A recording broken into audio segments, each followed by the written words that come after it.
Who are we as a team? Really, who are these Baltimore Ravens?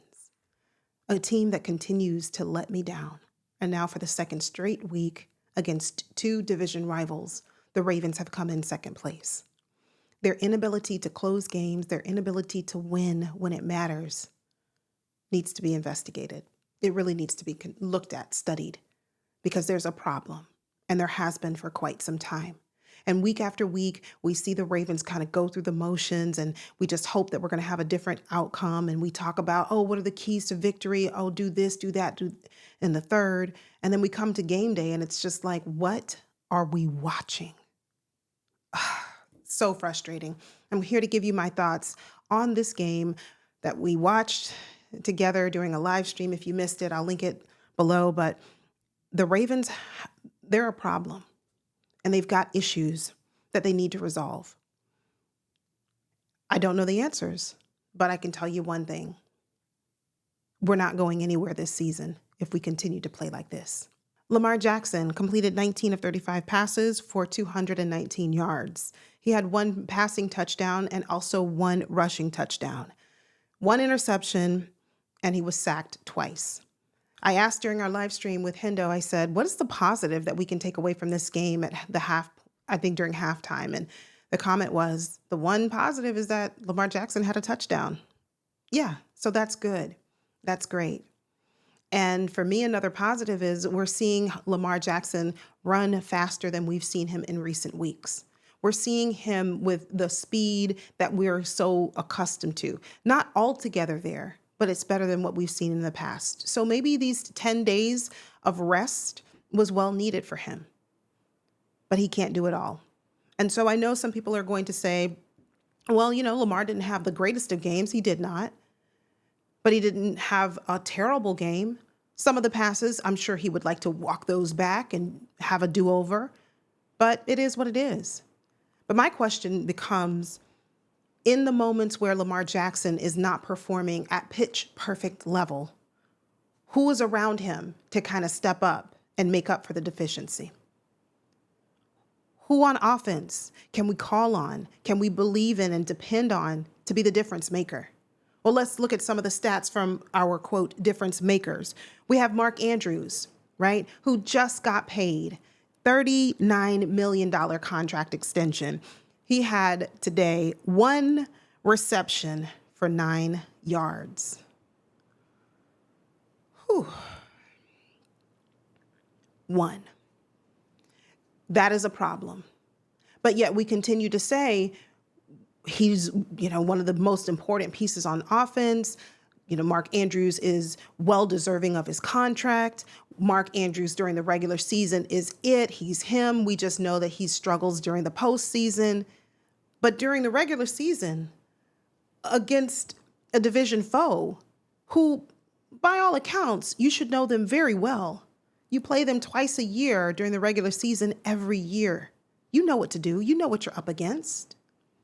One catch, one reception for 9 yards. Interestingly enough, Lamar Jackson really didn't even look Mark Andrews' way.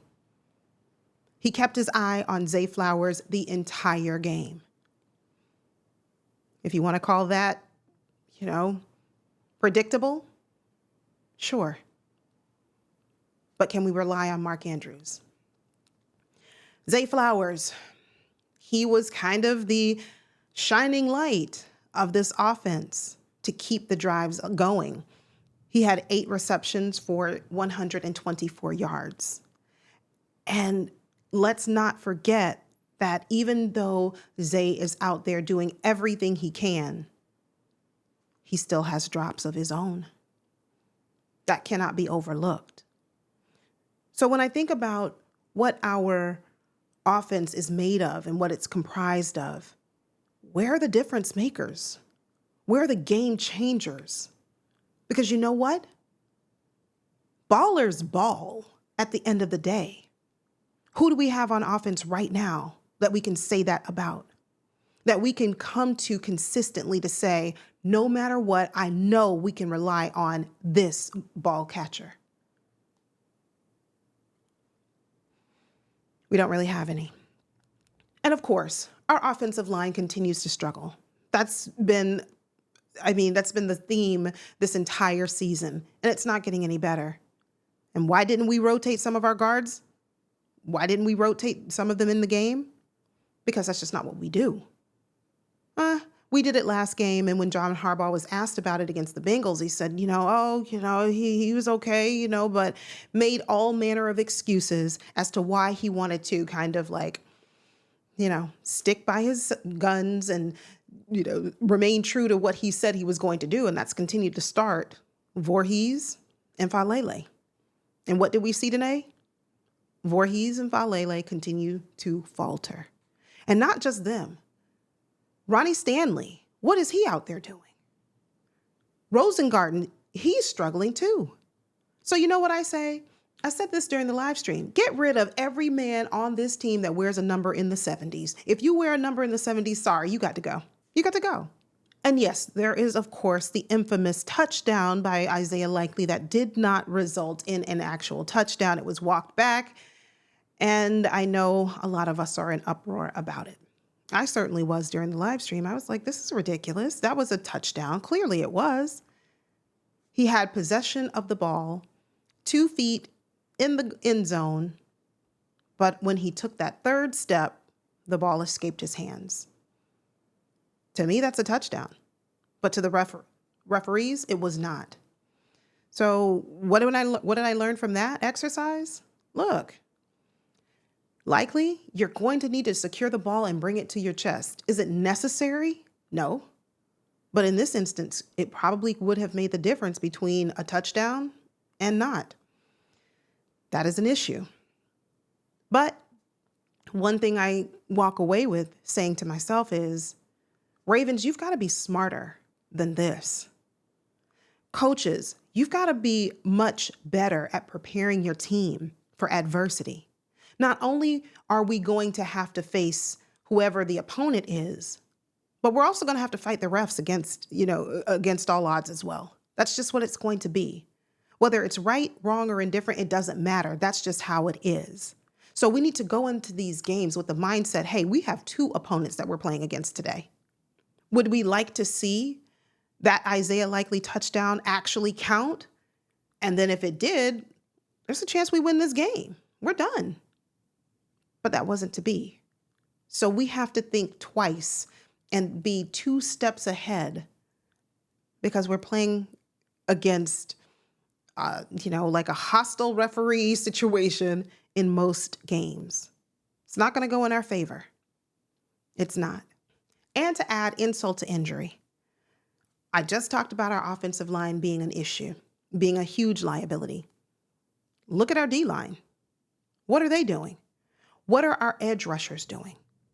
Were we able to get pressure consistently on Aaron Rodgers? No.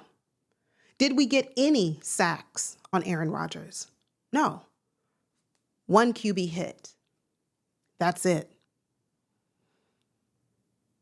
Aaron Rodgers at times was very relaxed, very poised, comfortable. And some might say, well, this is a veteran. He's been in the league for many, many years. He's pretty much seen it all. He knows how to handle himself in the face of adversity. And there's merit there. There is truth to that. But you can certainly make him uncomfortable, can't you?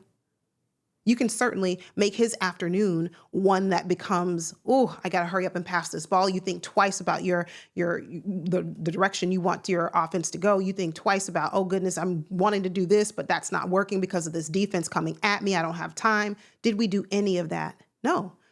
There were instances where Aaron Rodgers would drop back to pass and he'd have 6, 7, 8 seconds just dancing around back there with no pressure. None. That continues to be a problem. So we can't just say, well, the offense lets us down week after week in recent weeks. But the defense, what are we doing? You're not going to win games if you can't get after the quarterback. You're not going to win games if you can't get a turnover. Speaking of our secondary, speaking of our linebackers, we had issues tackling today. Roquan Smith led our team in tackles, and I believe he had 10.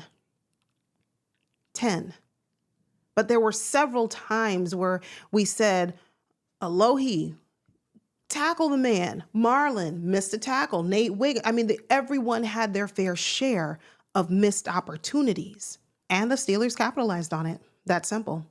If you can't tackle, you can't get after the quarterback. You can't sack the quarterback. You can't make him uncomfortable. You can't get turnovers. Oh, let me see. Wait, how many turnovers did our defense get in this game? 0. None. That's it. So my question now becomes, where do we go from here as a team?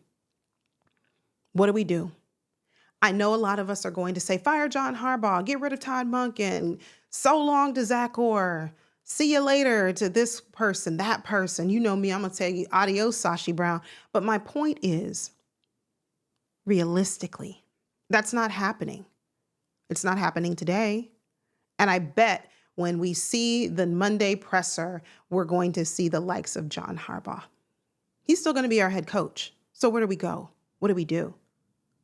With only a handful of games remaining this season, what's the next best option for the Ravens?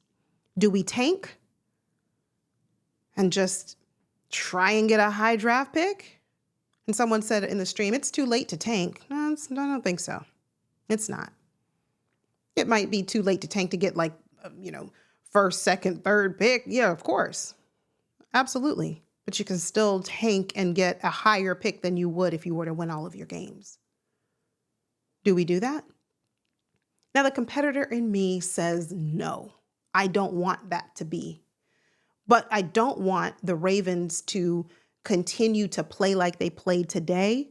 And even if by some strange miracle we win the games that are remaining on our schedule, which I am not saying we will, because we have the Patriots, we have the Packers, and next week we travel to Cincinnati. And we couldn't even beat Cincinnati in our own stadium on Thanksgiving night with I'm just now returning from injury, Joe Burrow. Future is not looking very bright for the Ravens this year. And that's painful and that hurts, because this was the team that it was said about us in the offseason. The Ravens are getting things right. They're figuring things out. And this is going to be the team to beat. If you want to make it to the Super Bowl, you got to run through Baltimore. That's what was said about us. And look where we are, a sub 500 team. Sitting at 6-7, I don't think we tank. I don't. But realistically, we're not going to get rid of our coaches. We're not getting rid of them right now.